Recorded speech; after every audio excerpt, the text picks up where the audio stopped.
Waktu subuh adalah waktu penuh berkah. Tapi, siapa bilang bangun subuh itu perkara mudah? Meski begitu, ada yang tak pernah terlambat walau semenit. Jawara subuh itu bertitel Takmir Masjid. Jimat penyusuran tim media mengupas strategi mereka, menaklukkan ngantuk dan kemalasan langsung dari markas besar.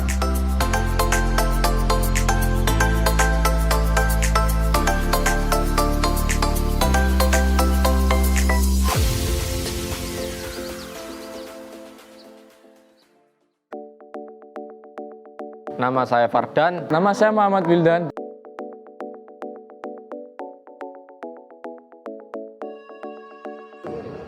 Ya, tentu sering. Pernah. Sering. Yaitu yang pertama, kita harus sadar akan tanggungan kita, kewajiban kita untuk sholat subuh. Yang kedua, apabila di pondok sebagai pengurus, tentu harus sadar akan kewajibannya untuk menata kegiatan santri.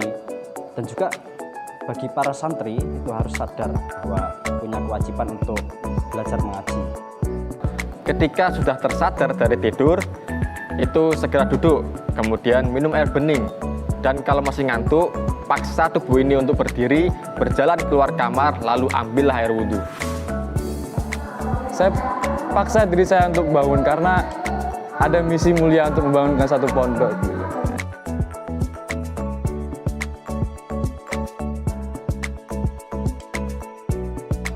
Yang menyebabkan sulit bangun subuh itu yang paling sering yaitu begadang.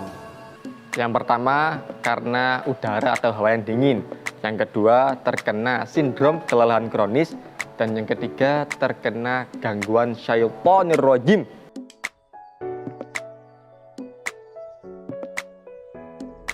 Yang pertama, kita harus punya iktikad atau niat yang sungguh-sungguh untuk bangun awal pada sholat subuh. Yang kedua, bisa dengan menggunakan alat bantu seperti alarm untuk membantu kita bangun tepat waktu. Yang pertama, jangan tidur terlalu malam.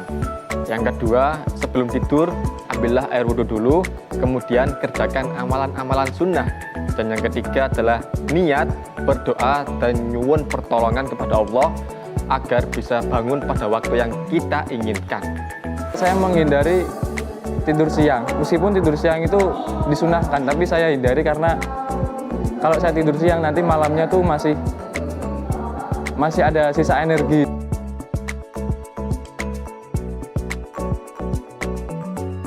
Ada 4 adab yang dijelaskan oleh Imam Al-Ghazali, bahwasanya yang pertama, sebelum tidur kita dianjurkan untuk bersuci terlebih dahulu, dalam hal ini yaitu berwudu. Yang kedua, yaitu kita tidur dengan berbaring menghadap ke arah kanan kita. Yang ketiga, kita sebelum tidur itu dianjurkan untuk berzikir, bisa dengan membaca surat-surat pendek seperti surat Al-Ikhlas, Al-Mu'awwidhatain, dan ayat kursi. Selanjutnya, yang terakhir, yang keempat, yaitu ketika bangun tidur kita berdoa.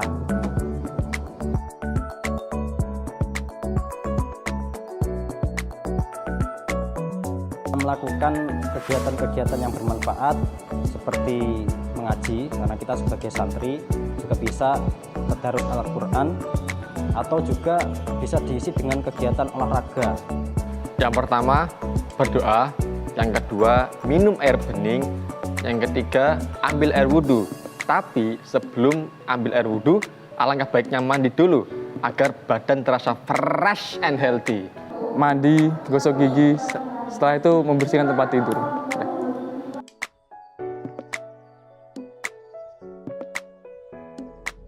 Ada sebuah hadis yang menjelaskan raka'atil fajri khairu minad dunya wa ma fiha. 2 rakaat sunnah sholat subuh itu lebih baik daripada dunia dan seisinya. Qobliyah subuh, sholat subuh berjamaah, sedekah subuh, zikir pagi, dan mau suratul waqiah. Membaca wirid subhanallah bihamdi subhanallahil azim 100 kali. Dan setelah itu membaca wirid la haula wala quwata illa billah 100 kali. Dan sembari menunggu kedatangan imam, biasanya kita akan membacakan wirid Syekh Abdul Qadir Al-Jilani yang dibuat seperti pujian gitu.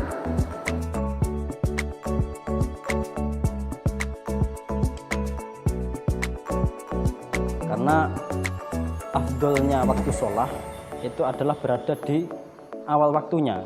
Sholat sunnah qobliyah subuhnya aja yang sunnah itu lebih baik daripada dunia seisinya, apalagi kalau sholat subuh dan itu berjamaah, pasti lebih top itu.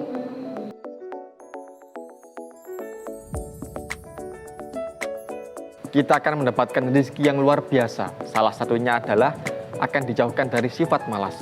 Setelah itu, jika kita sregep bangun subuh, maka Allah akan memberikan kita kehidupan yang barokah. Kita dapat vibes positif untuk menjalani kehidupan di hari itu.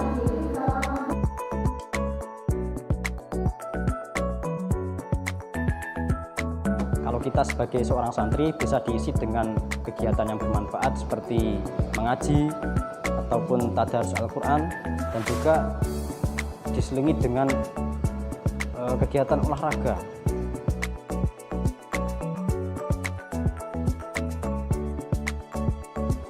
Ya itu tentu, karena produktivitas itu harus diawali dengan persiapan. Nah, itu persiapannya kita harus bangun lebih awal, karena ada quotes, para pembangkang itu berasal dari para pembangkong. Kalau awalnya kita itu membangkong, tentu kita akan melanggar perintah dari Allah. Ya jelas, karena bangun di pagi hari ada banyak kesempatan yang dapat kita lakukan. Dan kegiatan yang kita lakukan bisa lebih teratur, tertata, dan sesuai dengan keinginan kita. Dan juga bangun pagi hari adalah salah satu langkah untuk menjadi manusia yang akas. Iya, karena dengan bangun subuh kita bisa menjalankan aktivitas selanjutnya pada hari itu, karena kita memiliki sisa waktu yang banyak dibandingkan ketika kita bangun kesiangan.